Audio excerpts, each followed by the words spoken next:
Casey Willis, you're the current showrunner on the FXX Emmy-winning animated show Archer. The show returned to its original format this past season, its 11th, and I was curious as to whether or not the reactions to it were what you were hoping for. Absolutely. We were over the moon with the reactions, both from the fans and our staff as well. Everybody was excited to get back to. We had such fun in those coma seasons, but everybody was kind of ready to get back to the normal business of spying. But we were really happy with the reaction, and a lot of people online seemed to get what we were going for in reintroducing Archer into that dynamic. And when you found yourself going back to this format, did you find that there were any parts of dealing with of developing of bringing these characters back that were more difficult than you had anticipated? Well, one of the difficulties that we had from a production standpoint was we thought that we could just reuse all those old drawings, save a little money, but that did not happen because we had done so many things in the interim, those coma seasons, and we really upped the game and made these drawings more and more beautiful, that when we went and looked back, we had improved so much that we're like, oh, all this stuff has to be redrawn. But from a story standpoint, it was difficult getting that balance right between Archer trying to worm his way back into the group, and them excited that he's back, but also like, hold on, we've kind of had a good thing going while you were away. So that was kind of that, finding that balance was difficult.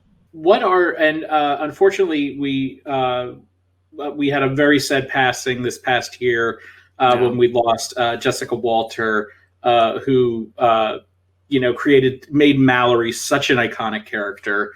And I was just wondering if you could just share some of your favorite memories of working with Jessica Walter on the show. I mean, she was and is the heart of the show. Adam has said a couple times that really, if it wasn't for Jessica Walter signing on to do the show, it might have never happened, because once she was attached, everybody was like, oh yeah, we're definitely gonna be in the show if Jessica's there. And she was just so great and so warm and caring, and the wit was incredible. Like, she was so quick and always would kind of sometimes play a little bit innocent. We had filthy things in the Archer scripts that sometimes she'd be like, and what is this? And it was so challenging to have to explain to this sweet woman what teabagging is or something like that. And then she would just come back with a zinger later on, like, because she knew that it was uncomfortable for you, but then she would disarm you with such a great comment. She was fantastic, and I'll love her always. She's such a special person. Will she be in the upcoming 12th season? Yes. We recorded quite a bit of it, so she's in the season. Okay, and speaking of the 12th season, what step are you at with this upcoming season, and is there anything about it you could give us an early glimpse into?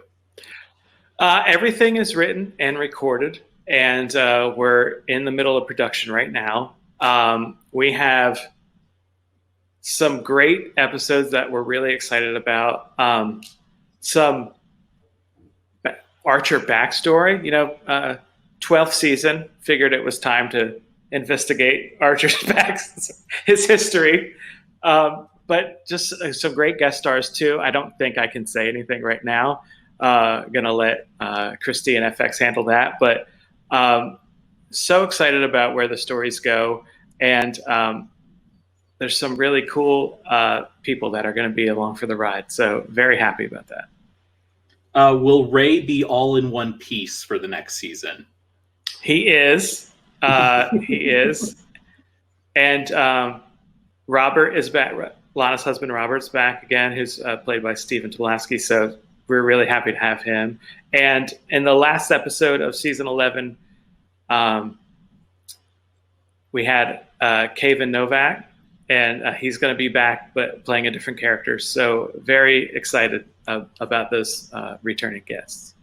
And what episode do you plan on submitting for this year's Emmy telecast, for this year's Emmy ceremonies? Mm-hmm. Oh, and I'd be remiss to say that 1108 also had Pamela Adlon as Sandra. She's going to be back in season 12 as well. So for for the Emmys this year, it's our first episode, 1101, which is called the Orpheus Gambit, because there were so many like kind of complex emotional things that we had to deal with in that episode with Archer returning. So that's the one we thought showcased the actors the best.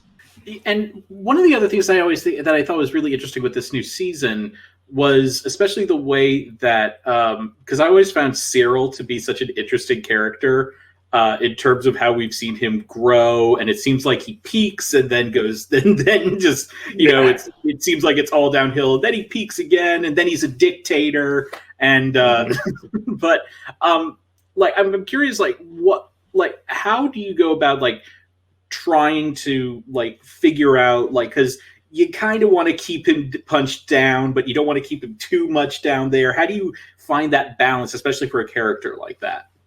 The balance is important because he has to have some wins once in a while. Otherwise, he's just like this sad dog in the corner that Archer just kicks around.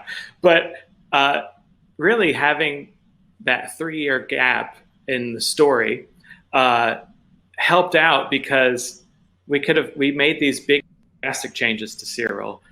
So you said grow, but he physically got huge and ripped in those 3 years. And so there's an episode in the middle of the season where Cyril just loses it on a pitching machine in Coney Island. And we really, really liked that scene and thought that it was the great, Cyril got to say everything he wanted to say about Archer. And then Pam was there to kind of lift him up and tell him how important he is. So it's like have him fail, but then have the other characters show him why he's important.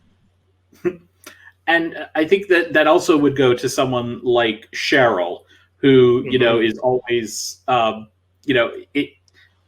it feels like, when you have someone who could just be viewed as like kooky or crazy, that, it can be very easy to just dismiss it or, sort of just like, and it can feel a bit, again, there's a weird balance to strike there. And that's another one I've always been curious about in terms of finding that sort of balance with her. And how did you do that for this past season? Yeah, she's important because like we start in that first episode, we start her out kind of straight-laced, but you can tell something's a little bit wrong. Like she's trying to put on this front that I'm put together and I'm okay now. And then everybody just wants her to be this agent of chaos, right? Like that's where she thrives. So you need her to be wacky and crazy, but once in a while she needs to contribute because otherwise, why is she on the team? Why is she around? So once in a while for her to contribute, and actually her wackiness is she breaks through and tells the truth. We have a moment like that too, where in this past season, she blurts out loud that Archer's valet is trying to kill him. And everybody's like, just thinks that she's joking. But no, it was the actual truth. She saw through everything because she's so crazy. She could see the truth. Well, Casey, thank you so much for joining us. Thank you. And, we look forward to seeing you again at our panel in a little bit.